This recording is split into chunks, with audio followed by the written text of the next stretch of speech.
Hello મિત્રો, કેમ છો? બધા મજામાં જશો ને? આજે આપણે એરંડા વેણવા આવી ગયા છીએ. જોઈ શકો છો, હાથમાં પકડને થેલી લઈને આવી ગયા છીએ. એરંડા વેણવાનું ચાલુ કરી નાખ્યું છે. એટલે આપણે ઘણા દિવસ થઈ ગયા હતા વેણ્યા વગરના, ને ઘણા દિવસ પણ થઈ ગયા છે પોણી વાળ્યાના.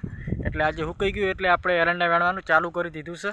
ને કેટલા વેણ્યા છે અને કેટલા બાકી છે એ બધું હું તમને વિડીયોની અંદર બતાવીશ. વિડીયો ગમે તો લાઇક, શેર અને સબસ્ક્રાઈબ કરવાનું ના ભૂલતા. ચાલો ત્યારે હું તમને બધું બતાવી દઉં.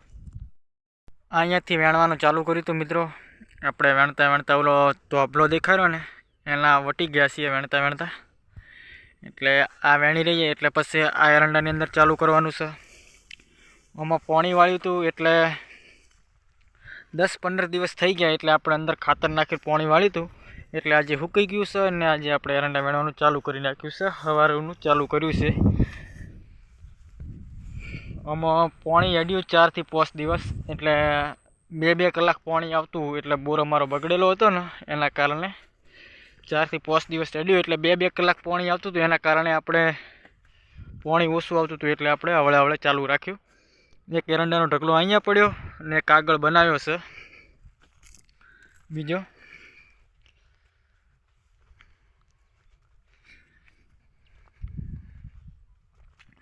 ઊણની ખેતીની અંદર આપણે એરંડા બહુ સારા છે.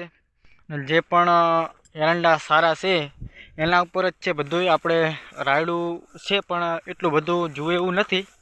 એટલે આપણે એરંડાની ખેતી સારી છે એટલે આપણે એરંડામાં બહુ મહેનત કરવી પડશે.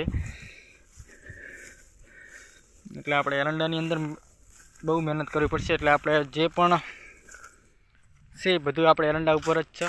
એટલે રાયડાની થોડીક આશા ઓછી છે. એટલે રાયડો થોડોક આશો પડી ગયો છે એટલે એના કારણે આપણે આશા ઓછી છે. આપણે વેણતા આટલે પક્યા છીએ. આ પડી થેલી જોઈ શકો છો. અહીંયા થેલી પડી છે અને આ બાજુ વેણ્યા વગરનો ભાગ બાકી છે. અહીંયાથી કરીને ઠેઠ ઓલા સેજડા સુધી બાકી છે વેણવાનો. એટલે એ બાજુ થોડુંક લીલું છે એટલે પાતા આપણે એ બાજુ જતા હતા એટલે એ બાજુ થોડુંક વધારે લીલું છે. ને એરંડા જબર સુકાઈ ગયા છે. જુઓ હું તમને બતાવું. આવી હાવ સુકાઈ ગઈ છે માળ. એટલે હવે માળ ખરવા માંડી હતી. જુઓ હું તમને બતાવું. અમુક એરંડાની માળ ખરવા માંડેલી છે. જુઓ આ ઉપર ટાટકી જાય ને એવી રીતે ટાટકી જતા હતા એટલે આપણે એરંડા વેણવાનું ચાલુ કરી નાખ્યું છે.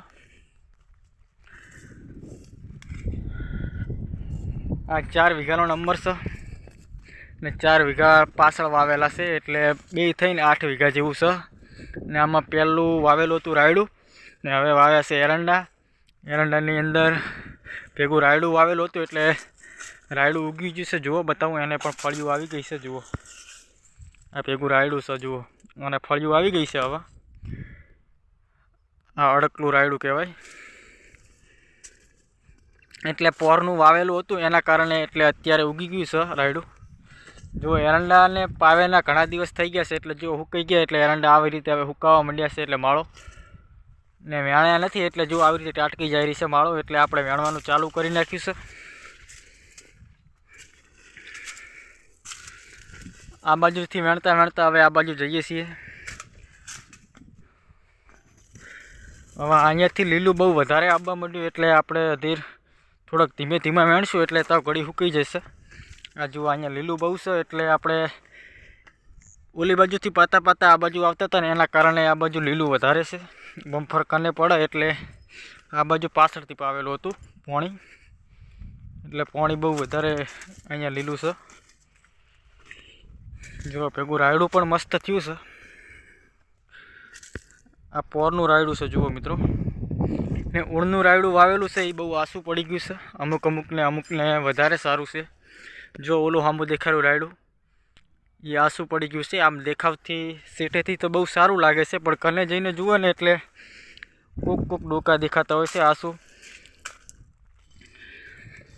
ઊણ ઠંડી એટલી બધી પડતી નથી એના કારણે રાયડો કે એરંડા બહુ વિકાસ નહીં કર્યો.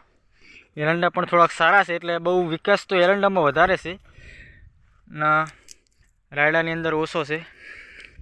ને વસ્તીએ ઘઉં વાવ્યા છે પણ એટલા બધા ઉગ્યા પણ નથી. ને અમુકને ભાગીને ફેરસી નવીસર વાવેરા છે. એટલે પહેલાં વાવીને પછી ભાગી નાખ્યા એટલે ઉગ્યા નહીં એના કારણે ભાગી નાખે છે.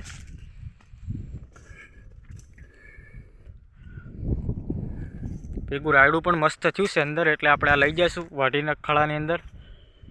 એટલો ફાયદો થશે આપણે. બસ વિડીયોની અંદર આટલું જ. વિડીયો ગમ્યો હોય તો લાઇક, શેર અને સબસ્ક્રાઈબ કરવાનું ના ભૂલતા. દરરોજ હું આવા ખેતીવાડીના વિડીયો લાવતો રહીશ. થેન્ક યુ મિત્રો.